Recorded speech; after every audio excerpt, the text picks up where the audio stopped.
అందరికీ నమస్కారం. కువైట్లో కానూన్ ఉమరు 9 రోజులు లేదా వారం రోజులు మాత్రమే ఉంది. కాబట్టి కువైట్లో ఉన్న మన భారతీయులు ఎవరైతే ఉన్నారో త్వరగా వైట్ పాస్పోర్ట్ చేయించుకుని ఇండియాకు వెళ్ళి మళ్ళీ మీరు కొత్త వీసా మీద కువైట్కి రావచ్చు. లేకపోతే కానీ తగిన జరిమానా చెల్లించి మీ యొక్క అకామాను రెన్యువల్ చేసుకోవచ్చు. చాలామంది పారిపోయామన్నా మా పైన పారిపోయిన కేసు ఉందంటే పారిపోయిన కేసు ఉన్నా పర్వాలేదు, దొంగతనం కేసు కానీ లేకపోతే ఈఎంఐలో చెల్లించకపోవడం కానీ లేకపోతే ట్రాఫిక్ జరిమానాలు ఏమన్నా ఉంటే ఆ యొక్క జరిమానాలు చెల్లించి మీరు ఇండియాకు వెళ్ళాల్సి ఉంటుంది. లేకపోతే వెళ్ళేందుకు లేదు.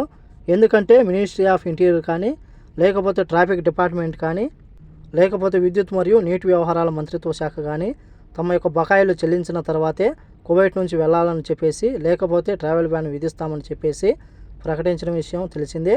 కాబట్టి కువైట్లో ఉన్న మన భారతీయులు ఎవరైతే ఉన్నారో ప్రతి ఒక్కరికి కువైట్ దేశం అవకాశం ఇచ్చింది. కాబట్టి మరొక వారం రోజులు మాత్రమే, మరొక 8 రోజులు మాత్రమే కానూన్ ఉంటుంది. కాబట్టి ప్రతి ఒక్కరూ ఈ యొక్క కానూన్ ఉపయోగించుకోవాలని కోరుకుంటున్నాను. కువైట్లో 1,20,000 మందికి అకామా లేని ప్రవాసులు ఉంటే అందులో దాదాపు 10 నుంచి 20% మంది కూడా కానూన్ ఉపయోగించుకోవట్లేదు. దీంతో జూన్ 17 తర్వాత ఈ సెలవులు ముగిసిన తర్వాత కువైట్ దేశవ్యాప్తంగా తనిఖీలు నిర్వహించి కఠినమైన చర్యలు తీసుకుంటామని చెప్పి అధికారులు ఇప్పటికే హెచ్చరించారు. కాబట్టి కువైట్లో ఉన్న మన భారతీయులు ఎవరైతే ఉన్నారో ఏమీ ఆలోచించకుండా ఇండియన్ ఎంబసీని సంప్రదించి అనుబంధంగా ఉన్న బిఎల్ఎస్ పాస్పోర్ట్ సేవా కేంద్రాలకు వెళ్ళి వైట్ పాస్పోర్ట్ పొంది అలాగే మీరు మీ యొక్క పాస్పోర్ట్లో డిపార్చర్ స్టాంప్ వేయించుకుని కువైట్ నుంచి బయలుదేరవచ్చు. కాబట్టి ప్రతి ఒక్కరూ వినియోగించుకోవాలి. ఎందుకంటే ఈ అవకాశం 4 సంవత్సరాలకు 5 సంవత్సరాలకు వస్తుంది. కాబట్టి ఎప్పుడు వస్తుందో తెలియదు.